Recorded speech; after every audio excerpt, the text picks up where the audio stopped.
Hi, hello, my dear students. So today our topic is vertical projection. సో మనకి three different types of projections ఉన్నాయి. అంటే ఒక వస్తువును మనం మూడు రకాలుగా విసరచ్చు. ఒకటి మన యొక్క హారిజాంటల్ ప్రొజెక్షన్, అంటే మన ఎర్త్కి ప్యారలల్గా కనుక విసిరినట్లయితే దాన్ని హారిజాంటల్ ప్రొజెక్షన్ అంటాం. మన ఎర్త్ నుంచి పర్పెండిక్యులర్గా 90 డిగ్రీస్ యాంగిల్తో కనుక మనం విసిరినట్లయితే స్ట్రైట్గా పైకి అనమాట, దాన్ని ఏమో వర్టికల్ ప్రొజెక్షన్ అంటాం.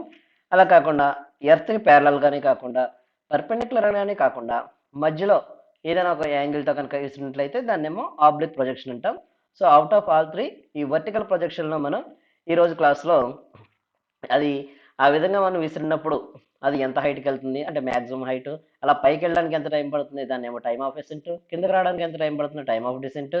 ఓకే, ఇవన్నిటిని మొత్తం గాలిలో ఎంత టైం ట్రావెల్ చేస్తుందో టైమ్ ఆఫ్ ఫ్లైట్, ఇవన్నిటిని కూడా మనం నేర్చుకోబోతున్నాం. సో స్కిప్ చేయకుండా పూర్తిగా చూడండి, డెఫినెట్గా మీకు అర్థమవుతుంది.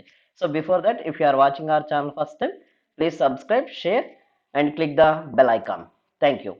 సో ఇప్పుడు వర్టికల్ ప్రొజెక్షన్ అంటే, ఫర్ ఎగ్జాంపుల్ మనకి ఇది ఒక గ్రౌండ్గా తీసుకోవచ్చండి, అంటే ఎర్త్. సో ఈ ఎర్త్ నుంచి పర్పెండిక్యులర్గా అంటే 90 డిగ్రీస్ యాంగిల్తో ఈ విధంగా ఒక బాడీని మనం విసరం. అలా విసరడాన్ని ఏమంటాం అంటే ప్రొజెక్షన్ అంటాం. అలా వెళ్ళేది ఏదైతే ఉందో దాన్ని ఏమో ప్రొజెక్టైల్ అంటాం. ఓకే, మరి ఇక్కడ మనం విసిరినప్పుడు వెలాసిటీ ఏదైతే ఉందో దాన్ని ఇనీషియల్ వెలాసిటీ అంటాం, దాన్ని యూ అనే లెటర్తో డినోట్ చేస్తాం.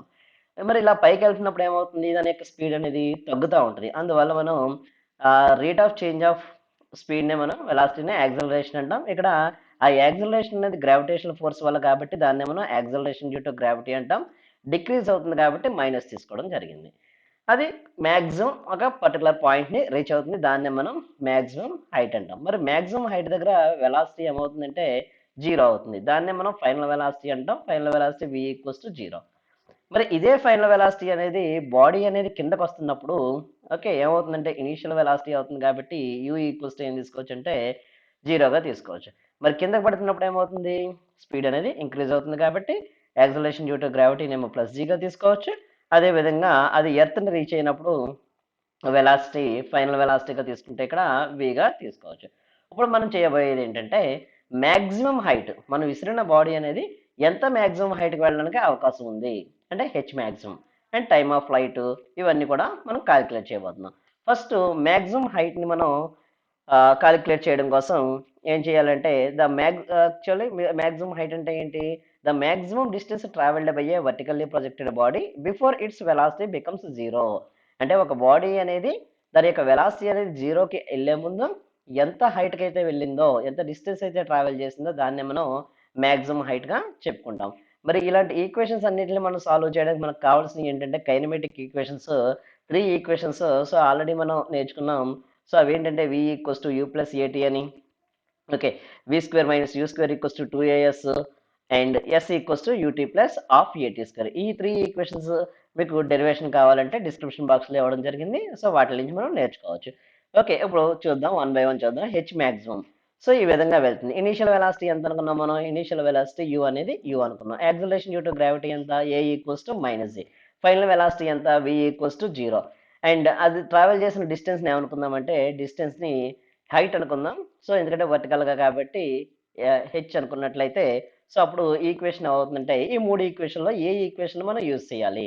సో ఈ మూడు ఈక్వేషన్లో మనకి ఆల్రెడీ వి అనేది జీరో ఉంది కాబట్టి మనకి ఎస్ అంటే హెచ్ కావాలి కాబట్టి ఈ సెకండ్ ఈక్వేషన్ ఏదైతే ఉందో దీన్ని యూజ్ చేద్దాం. So according to that equation ఏం రాసుకోవచ్చు అంటే v square minus u square equals to మనకు ఫార్ములా ఏంటి, 2as.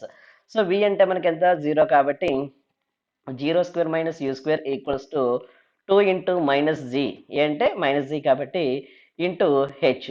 సో దట్ ఎంప్లాయీస్ మనకి ఏమొచ్చింది, minus u square equals to minus 2z H వచ్చింది. మరి ఇటు సైడ్ మైనస్ క్యాన్సిల్ అవుతే ప్లస్ అవుతాయి కాబట్టి మనకు కావాల్సింది హెచ్ కాబట్టి H equals to you square by 2z.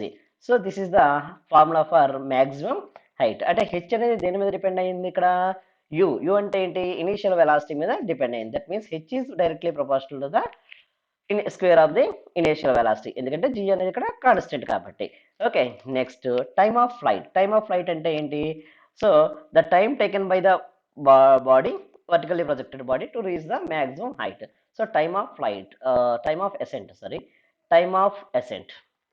Time of ascent అంటే ఇప్పుడు మనం దాన్ని ఏమనుకోవచ్చు అంటే టైమ్ ఆఫ్ అసెంట్ టీ అని అనుకోవచ్చు, లేదంటే T1 అని అనుకోవచ్చు. సో పైకి వెళ్తుంది కాబట్టి మళ్ళీ once again initial velocity u అనేది యూ అండ్ యాక్సిలరేషన్ అనేది a equals to minus g and final velocity అనేది జీరో. టీ అనేది మనం ఓకే ఆల్రెడీ ఇక్కడ T1గా కానీ లేదంటే టీగా కానీ తీసుకోవచ్చు కాబట్టి ఇప్పుడు సబ్స్టిట్యూట్ చేయొచ్చు. ఎందులో సబ్స్టిట్యూట్ చేద్దాము అంటే వి ఈక్వల్స్ టు యూ ప్లస్ ఏటీ అనే ఫార్ములా ఉంది కదా, వి ఈక్వల్స్ టు యూ ప్లస్ ఏటీ. సో ఈ ఫార్ములాలో కనుక మనం సబ్స్టిట్యూట్ చేసినట్లయితే వి అనేది ఆల్రెడీ మనకి జీరో, సో వి జీరో కాబట్టి జీరో ఈక్వల్స్ టు యూ అంటే యూనే. నెక్స్ట్ పైకి వెళ్తుంది కాబట్టి ఏ అనేది minus g t, that equals to minus g t equals to ఈ యూ ఇటు సైడ్కి వెళ్తే మైనస్ అవుతుంది, మైనస్ మైనస్ ప్లస్ అయితే మనకు టైం కావాలి. టీ అనేది T1 అనుకున్నాం కాబట్టి T1 ఈక్వల్స్ టు ఏమైంది యూ బై జీ అయింది. దీన్నే మనం టైమ్ ఆఫ్ ఎసెంట్గా తీసుకుంటాం. Next time of descent. Time of descent అంటే ఏంటి? The time taken by a vertically projected body to fall on ground. అంటే మనం ఎక్కడైతే ఇస్తామో మళ్ళీ అదే పొజిషన్కి రావడానికి పట్టిన టైం ఏదైతే ఉందో దాన్నే మనం ఏమంటే టైమ్ ఆఫ్ డిసెంట్ అంటాం. టైమ్ ఆఫ్ డిసెంట్ని మనం టీ సఫిక్స్ డీతో అన్న డినోట్ చేయొచ్చు, లేదా T2తో అన్న డినోట్ చేయొచ్చు. మరి ఇలా కిందకి పడుతుంది. కిందకి పడుతున్నప్పుడు మన ఇక్కడ డయాగ్రామ్ లో చూసుకున్నాం ఇనీషియల్ వెలాసిటీ ఎంత అని తీసుకోవాలి, అప్పుడు యూ ఈక్వల్స్ టు జీరో అని తీసుకోవాలి. అంటే ఇనీషియల్ వెలాసిటీ ఎంత అని తీసుకోవచ్చు, ఇనీషియల్ వెలాసిటీ అనేది జీరోగా తీసుకోవచ్చు. మరి కిందకి పడుతుంది కాబట్టి యాక్సిలరేషన్ ఏ విధంగా తీసుకోవచ్చు, ప్లస్ జీగా తీసుకోవాలి. ఎస్ అంటే మనకు ఆల్రెడీ ఏమొచ్చింది, హెచ్ అని వచ్చింది, distance u square by two g అని వచ్చింది. కాబట్టి ఇప్పుడు ఈ అన్నిటిని మనం s equals to UT plus half at square అనే ఫార్ములా కనుక సబ్స్టిట్యూట్ చేసినట్లయితే ut plus half at square. So s అంటే మనకి u square by two g, u square by two g. U equals to ఎంత కన్నా zero, zero into T2 plus half. Okay g పాజిటివే కాబట్టి g into T2 square. That employees you square by two g equals to ఏం రాసుకోవచ్చు, half G T2 స్క్వేర్గా రాసుకోవచ్చు. మరి ఇక్కడ half ఉన్నది కాబట్టి ఇక్కడ టూ క్యాన్సిల్ చేసినట్లయితే దట్ ఎంప్లాయీస్ ఏం రాసుకోవచ్చు అంటే T2 స్క్వేర్ ఈక్వల్స్ టు ఈ జీ ఇటు సైడ్కి వచ్చితే ఏమవుతుందంటే u square by g square అవుతుంది.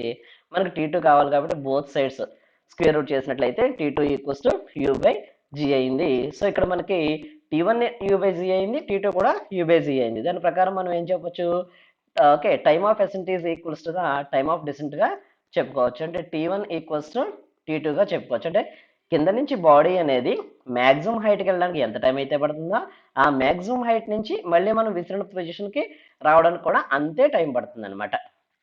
Okay next time of flight. So time of flight అంటే మొత్తం అది గాల్లో ప్రయాణించడానికి పట్టిన టైంని మనం ఏమంటాం టైమ్ ఆఫ్ ఫ్లైట్ అంటాం. ఇంకో రకంగా చెప్పండి సార్ అంటే టైమ్ ఆఫ్ ఫ్లైట్ టీతో డినోట్ చేస్తాం, sum of the time of ascent plus time of descent. మరి T1 ఎంత వచ్చింది మనకి, యూ బై జీ వచ్చింది.